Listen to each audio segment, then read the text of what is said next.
Joint arrangements are defined under IFRS 11 as arrangements where two or more parties have joint control. Joint control exists when decisions about the relevant activities require unanimous consent of the parties sharing control. Topic distinguishes between joint operations and joint ventures. In a joint operation, venturers have rights to specific assets and obligations for liabilities. Consequently, they recognize their share of the assets, liabilities, income, and expenses directly in their own financial statements. In contrast, a joint venture grants venturers rights to the net assets of the arrangement, and it is usually structured as a separate entity. Joint ventures are accounted for using the equity method, similar to associates. The distinction is crucial because it determines the accounting approach and presentation within group statements. Understanding the classification is also vital in exam scenarios where arrangements may include mixed contractual features requiring careful analysis. The topic emphasizes that joint arrangements play a significant role in group reporting because they sit between full control, subsidiaries, and significant influence, associates.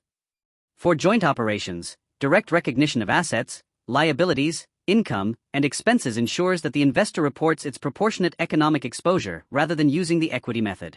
This breaks from the approach used for joint ventures and requires careful reading of contractual terms to ensure correct classification. Joint ventures, like associates, require the use of the equity method, meaning that the venturer recognizes its share of profits or losses and adjusts the carrying amount of the investment accordingly.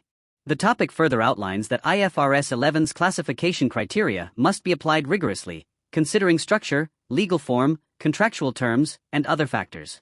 Joint arrangements also interact with IFRS 12, which requires extensive disclosures regarding the nature of an entity's interests, the associated risks, and the financial effects on the reporting entity. These disclosures ensure transparency and help stakeholders assess the implications of shared control arrangements.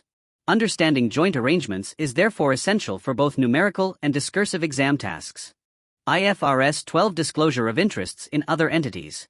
Topic outlines that IFRS 12 sets out the disclosure requirements for entities that have interests in subsidiaries, associates, joint ventures, or unconsolidated structured entities. IFRS 12 aims to provide users with information that enables them to evaluate both the nature of these interests and the associated risks. This includes qualitative and quantitative disclosures about the composition of the group, the judgment applied in determining control, significant restrictions on the use of assets, risks associated with joint arrangements or associates, and the financial effects of changes in group structure. In the context of the SBR exam, IFRS 12 commonly appears in discursive questions, requiring candidates to explain the importance of transparent reporting for understanding the extent of a group's exposure to other entities.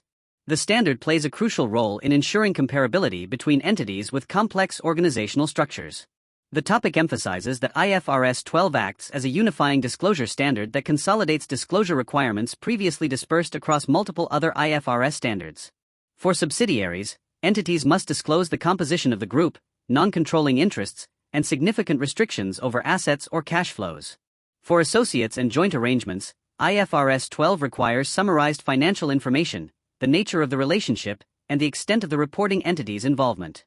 These disclosures support users in assessing how investments in other entities contribute to performance and expose the group to risk. The topic underscores that IFRS 12 is frequently examined in narrative requirements because it addresses transparency rather than measurement. Candidates should be prepared to discuss how IFRS 12 enhances accountability by preventing concealment of risks associated with unconsolidated entities or joint arrangements. The standard ensures that financial statements present not only recognized amounts but also the broader context in which an entity's investments operate. IAS 27 Separate Financial Statements. IAS 27, as summarized in topic, applies when an entity prepares separate financial statements rather than consolidated financial statements. Separate financial statements present investments in subsidiaries, associates, or joint ventures not on a consolidated basis, but instead using one of three permissible methods: the cost method, fair value through IFRS 9, or the equity method. The topic emphasizes that while consolidated statements remain mandatory for parent entities, IAS 27 governs how investments must be presented when separate statements are produced in addition to consolidated accounts or in cases where consolidation is exempt. This distinction is important for exam scenarios, as candidates must be able to explain when separate financial statements are appropriate and how the accounting for investments differs from consolidation procedures. The separate accounts focus on the parent as a single economic entity, without reflecting the underlying assets and liabilities of subsidiaries or other investments. The topic highlights that IAS 27's requirements ensure consistency and comparability when entities choose or are required to present separate financial statements.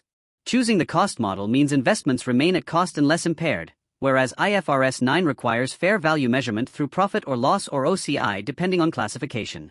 Using the equity method aligns the treatment of associates and joint ventures in separate financial statements with their recognition in consolidated financial statements, providing a more informative representation of economic interests. IAS 27 also interacts closely with IFRS 10, IFRS 11, and IAS 28 by defining how investments should be recognized outside of consolidated accounts.